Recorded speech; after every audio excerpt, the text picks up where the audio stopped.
All right, we begin with the 7 a.m. hour of Fox and Friends with the war in Israel. The IDF now says it's taken out 3 Hamas commanders in overnight strikes. Excellent. This as Israeli forces uncover footage showing bloody victims of Hamas's attack being hauled into the al-shifa hospital, hours after troops allegedly discovered a Hamas tunnel under the complex. Mark Regev is the senior advisor to Israeli Prime Minister Benjamin Netanyahu and joins us right now from Israel. Mark, good afternoon to you. Good morning to you. Let's start right there with the closed circuit footage showing bloodied victims bloody people being taken into the hospital. I know the IDF is saying those are hostages, and they're obviously, after they were treated, they were probably carted off someplace. How do you know they were hostages? So, first of all, it's clear. They've been identified that they were people taken in the horrendous and horrific attack of October 7th.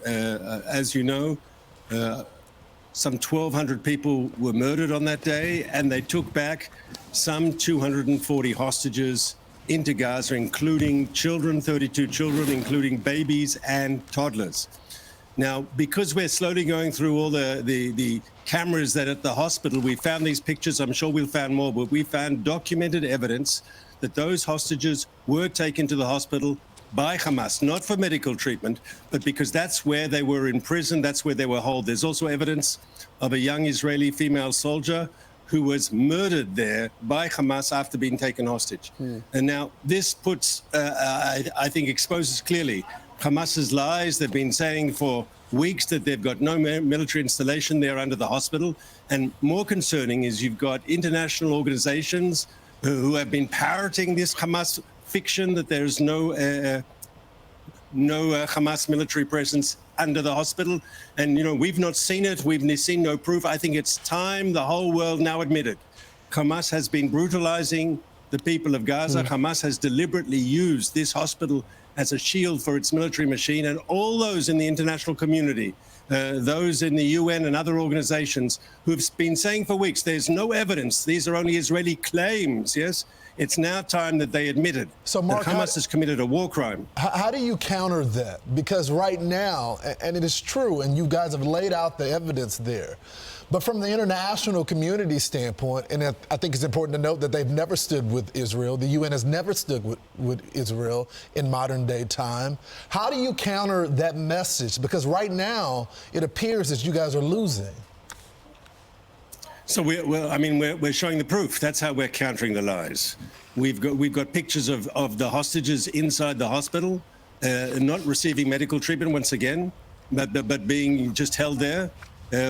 We are sure that there are others, and we'll find pictures of that too, I believe. We've got pictures of the tunnels. We've got picture of this shaft going down underground, deep underground, and leading to the network of tunnels that Hamas has there. Yeah, which have is a spiral Mark, you showed us video, well, we have video of the metal spiral staircase going down, and then you see the concrete walls, and then you get to a steel wall. You guys believe it's booby-trapped. Do you have a plan to open up that door? We have a plan to go into all the tunnels. We've got to take our time. We don't want to endanger our service people more than we have to. And so we'll be doing those pictures, as you know, were taken by a drone because we didn't want to send our own people down. We are scared, concerned about booby traps and so forth. So we want the truth out there, and we'll do our best to do that. At the same time, we want to safeguard our young fighting men and women, make sure that they're not unnecessarily put in harm's way. But we'll get there. Might take a day, it might take 2 days, but we'll get there. And we'll hopefully have a situation where we can have actually international media, including Fox, down there in the tunnels taking your own pictures. Mark, the Deputy U.S. National Security Advisor, John Feiner, is suggesting that there is a deal, that we are close to getting those hostages back home. Listen to what he said yesterday. Mr. President, when will more hostages get out? When will more hostages get out?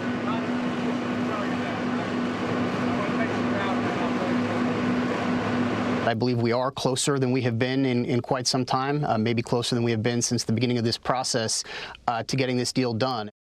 All right, so tell us more about this deal. So if we are closer and I hope we are, but I'm not sure we are. But if we are closer, it's because of the military pressure on Hamas. We've been hitting their military machine hard. We've been taking out, as you've just reported, their senior commanders, and we are continuing to do so. Now, Israel has said, for the release of our hostages, we're willing for a ceasefire. And Hamas, as we hit them hard, needs that time out. It'll only be a temporary ceasefire, but they need that time out. And as a result, we believe the probability that they're will agree to a release of our people has gone up. Once again, it's not done until it's done. I can't tell you it's going to happen, but I think the probability of it happening has gone up. But ultimately, it depends on Hamas, and they are a brutal terrorist organization, and it's difficult sometimes to understand how they calculate the situation. Do they have to release all the hostages, or I was reading one article, the women and the children? Look, if they want us to give a ceasefire, a temporary ceasefire, they have to do something significant. Sure. We've had hostage releases before. We had the 2 American women, and then we had the 2 elderly Israeli women. And then there was the young soldier that our special forces actually rescued. But that's 5 people out of 240. It's a drop in the bucket. There has to be a significant release of hostages. That's what we're after. We want them all released. We do too. We want a significant release up front. Indeed. And okay, so you get those 200 and some hostages taken on October the 7th. But now you've got, in the Red Sea, there was an Israeli-linked cargo ship, and then you've got these Houthi rebels who are part of, essentially Iranian proxies. They grabbed 25 more hostages. Where are they going to go? Well, they're in Yemen somewhere, I presume. But let's be clear here. This is just another manifestation of what we call Iran's axis of terror, because the center is in Iran, and then there are tentacles to this octopus. Hamas is one in Gaza, Hezbollah is another in Lebanon, and of course the Houthis in Yemen. And if these people break international law, yes, and they act as pirates on the high seas, yes, and take over a legally bound voyage, that is just a sign of who we're up against. These people have no qualms about attacking peaceful shipping on the high seas. They've got no qualms about using hospitals as military installations. They have no qualms about shooting their rockets into civilian areas, trying to kill as many innocent civilians as they can. This is our enemy. So, Mark, do you need more from the U.S.? And I get it. It's hard to criticize the United States because you guys need more support from us. You don't want to cloud the relationship. But when you guys are being attacked from all fronts here, and Iran is an enemy to America as well. So do you need our guys as support as well on the ground? I want to tell you that the administration, President Biden, the Congress, both houses, both parties, and the American people have shown amazing support for Israel during this crisis. Right. You are our best friend. We have no better friend on this planet, and we appreciate and we want to say thank you for that support. America has been there for us, whether it's in the moral support, in the strong words coming out of the administration and the Congress, whether it's the tangible support in helping us, giving us the arms we need. Ultimately, we're not asking for anyone's boots on the ground in Gaza except our own. But to quote Churchill, you are giving us the tools to finish the job, and that is greatly, greatly appreciated. And the Houthi rebels are a huge problem. They keep sending rockets over. The Saudis know it. The Saudis were ignored.